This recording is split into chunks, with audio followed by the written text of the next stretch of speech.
जी, हम बात कर रहे हैं हाइड्रोजन गैस को कैसे प्रिपेयर करते हैं। जी, हाइड्रोजन गैस की प्रिपरेशन के ऊपर बात हो रही है और इसमें आज जो हमारे पास तीसरा मेथड है, तीसरे मेथड के जरिए से हम बताएंगे कि किस तरह से हाइड्रोजन गैस को प्रिपेयर किया जाता है।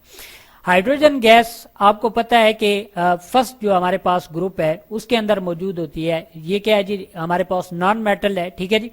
और यानी H अगर फॉर्म लिखेंगे तो ये एलिमेंटल फॉर्म होगी और H2 लिखेंगे तो ये क्या होगा, या हाइड्रोजन गैस का मॉलिक्यूल होगा, ठीक है जी। यूजुअली गैस फॉर्म के अंदर एग्जिस्ट करती हैं। इसी तरह से यानी बाय थर्मल डिकम्पोजिशन, थर्म कहते हैं हीट को, डिकम्पोजिशन में किसी का टूट जाना, ठीक है जी। अब किस चीज की हम थर्मल यानी किस चीज की हीट के जरिए से हम डिकम्पोजिशन करेंगे तो हमारे पास हाइड्रोजन गैस हासिल होगी, वो है जी हमारे पास नेचुरल गैस। और नेचुरल गैस का फॉर्मूला आप जानते हैं कि इसको हम लिखते हैं CH4। आप जानते हैं कि कार्बन और हाइड्रोजन जो है वो आपस में जब कंबाइन होते हैं तो उसके नतीजे में हमारे पास क्या बनता है, नेचुरल गैस बनता है, ठीक है जी। अब ये जो नेचुरल गैस है इसी को जब हम हीट करेंगे अगेन, यानी इसकी फॉर्मेशन में आपको बता देता हूं, कार्बन होता है हमारे पास, हाइड्रोजन होता है, ठीक है जी। अब इसको अगेन अगर हम डिकम्पोज करेंगे, मतलब इसको हीट देंगे, उसके नतीजे में अगेन ये कार्बन और हाइड्रोजन के अंदर कन्वर्ट हो जाएगा। इसी प्रोसेस के जरिए से हाइड्रोजन गैस प्रिपेयर होती है। इसको कहते हैं जी thermal decomposition process for the preparation of hydrogen gas, ठीक है जी। अब हम यहाँ पे क्या काम करेंगे, जाहिर रिएक्टेंट्स लिखेंगे। हमारे पास दो रिएक्टेंट हैं, ठीक है जी, सॉरी एक रिएक्टेंट है और वो क्या है जी, हमारे पास मीथेन है CH4, जिसको आप नेचुरल गैस कहते हैं। इसको क्या करेंगे जी, हमने कहा कि इसकी थर्मल डिकम्पोजिशन की करनी है। अब थर्मल डिकम्पोजिशन यानी ये किस फॉर्म के अंदर एग्जिस्ट करती है जी, ये हमारे पास है जी गैस फॉर्म के अंदर मौजूद है, ठीक है जी। बल्कि इसको थोड़ा हम CH4 को ऊपर करके यहाँ पे हम लिख देते हैं, गैस फॉर्म के अंदर है, ठीक है जी।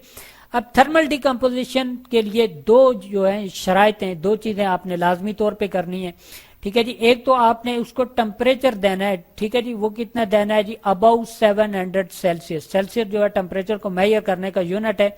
और दूसरी जो चीज आपने जो यहाँ पे शर्त है वो क्या है जी, एब्सेंस ऑफ एयर, ठीक है जी। हवा मौजूद नहीं होनी चाहिए, एब्सेंस ऑफ एयर।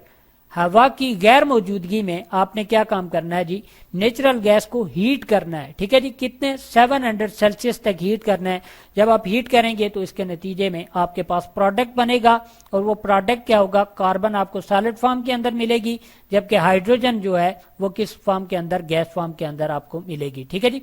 तो ये जो थर्मल यानी इस प्रोसेस को ये थर्मल कहते हैं जी, थर्मल डिकम्पोजिशन, यानी इसको in the absence of air यानी कि हवा की गैर मौजूदगी में मीथेन जो गैस है, यहाँ पे हम लिख लेते हैं मीथेन, चूंकि नेचुरल गैस है, इसको जब आप हीट देते हैं एब्सेंस ऑफ एयर तो ये दो चीजों के अंदर कन्वर्ट हो जाता है।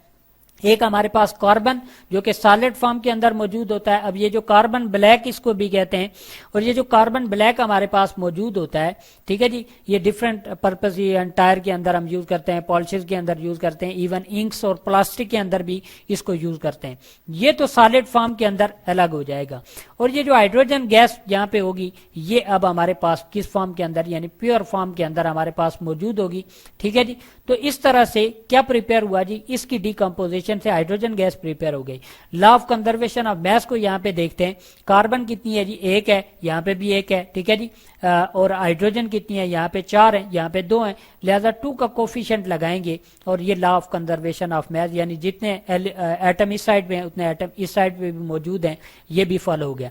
तो यूं हमने क्या देखा कि बड़ा ही आसान तरीका है कि जो नेचुरल गैस होती है CH4 जो होती है, इसको एयर की गैर मौजूदगी में और 700 सेल्सियस आप टेम्परेचर देंगे, यानी इससे ज्यादा टेम्परेचर देंगे तो इसके नतीजे में आपके पास क्या हासिल हो जाएगी जी, हाइड्रोजन गैस हासिल हो जाएगी, जो कि हमें रिक्वायर्ड है, ठीक है जी।